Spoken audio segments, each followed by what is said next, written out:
Hello class, today's lecture is on polynomials, but we'll be looking at some of the areas where polynomials are applied, and the area that we'll be looking at is in time series and forecasting.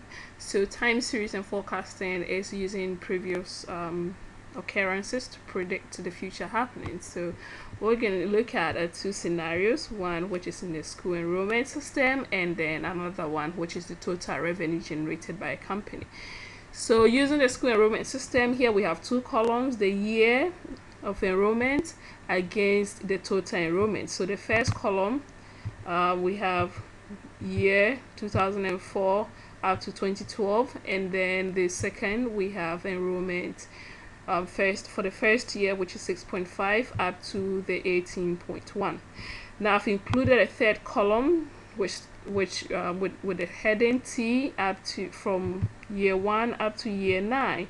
Now this is because I don't want to use 2004 2005 up to 2012 because we want to make estimation. So if you use 2005, it will mess up your equation, and so instead of 2004 we're going to use year 1, 2005 we're going to use year 2, up to 2012 we're going to use year 9.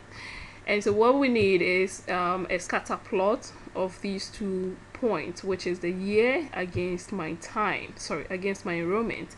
And so you select or highlight these two columns. The first column, Excel automatically uses the x-axis to represent it, and then automatically the second column, it uses the y-axis to represent it. So at the end, you're going to have your horizontal axis being your t, your time coordinates or your time component, and then your vertical axis being your enrollment component. And so after highlighting these 2 columns, you go to insert a scatter without the joints, so just a scatter plot of my data, and this is what I have. So after getting a scatter plot, we notice that although there are a few glitches here and there like up and downs, but on the general overview it's moving up. All right, so it's just a few up and down, but it's generally moving up. And so what we're going to do is to draw a trend through it. It's a trend because based on the scatter that we are getting, it looks like it's basically an upward movement. It's also a trend if it's also a downward movement. So we're going to draw a straight line through it. Now you notice that, well, there are several straight lines that can go through these points, but you choose the line that is the best. And so the line that is the best is being determined by what is known as R squared. Now R squared is a statistical value which shows the correlation between the line that has just been drawn and then your raw data. So the stronger the R squared, it means your line that you've just drawn is actually your line of best fit. And so you right click on the line and you go to format the trend line. Now you notice that down here we have the display equation on the chart as well as display the R squared. Now after that, the R squared that we're getting is 0.9738, which is around 97%, so which is closer to 100%, so it means it's going through most of the point. And the equation that describes that line is giving us y is equal to 1.4567x plus 4.7167. And so what it means is that my total enrollment, my y, is equal to the 1.4567 times the specific plus my intercept over here, which is 4.7167. Right, so if I want to predict the total enrollment for year 2013, that will correspond to year 10. And so what this means is that wherever I see x in my equation, which is a linear equation because the highest exponent is 1, I put 10 there. So this is equal to the equation which has been given as 1.4567 times 10 plus 4.7167.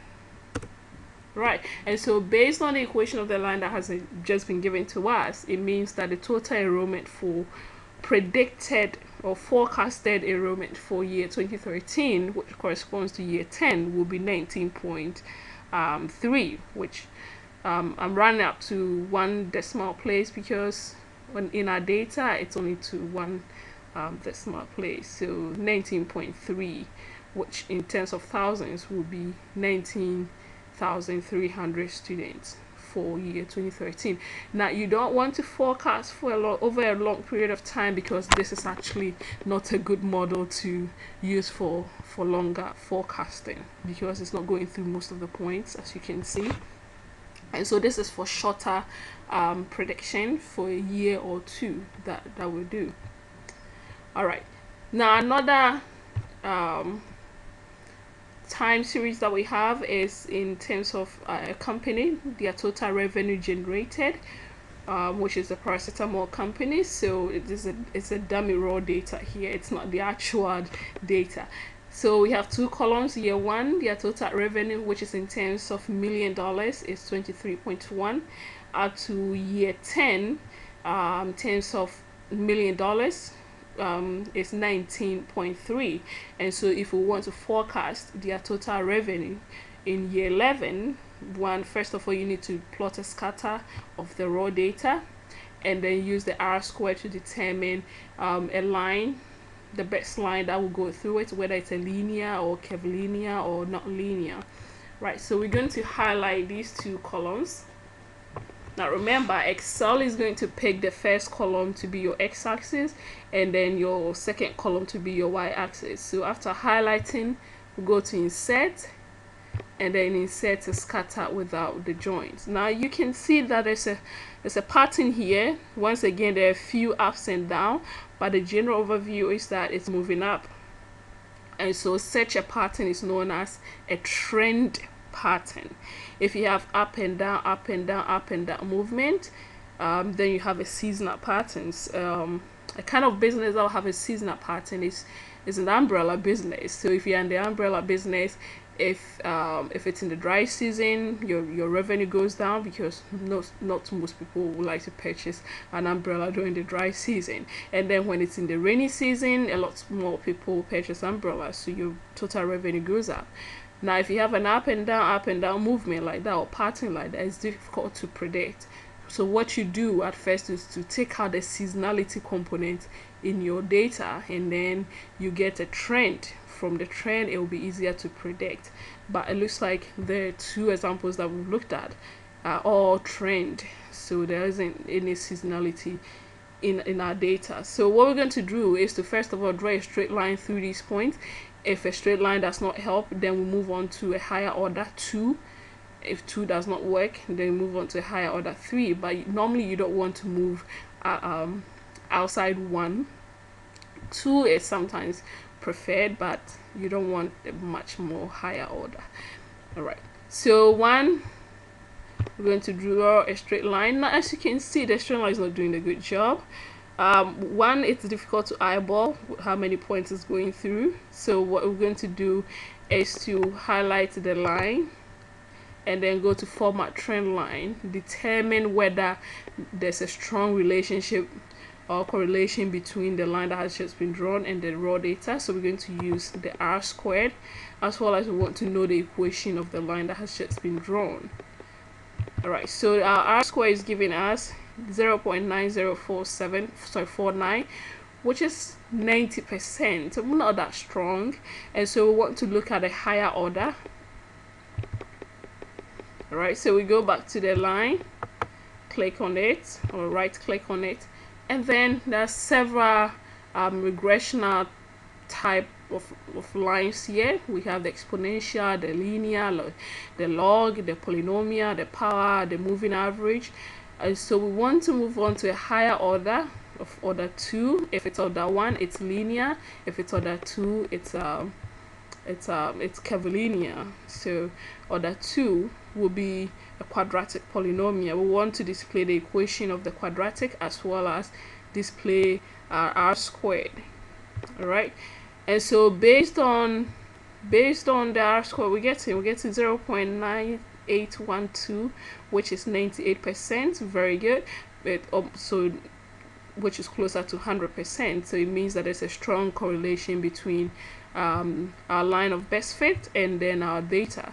And based on the data that we have, it means that the total revenue is giving us 0.9216 x squared. Now remember, the x is our years or our time minus 2.106x plus 24.182.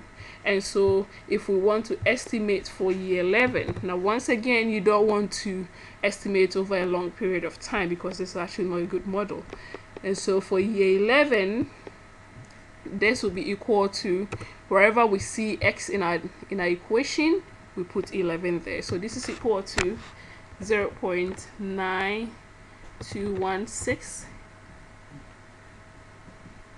times 11 to the power 2, right, minus 2.106 times 11 plus 24.182. Okay, this is giving us $112.5 million for year 11. We could do that for year 12, but you don't want to estimate over a long period of time because this is not actually a good model. This is for shorter period, if you want to forecast for a shorter period.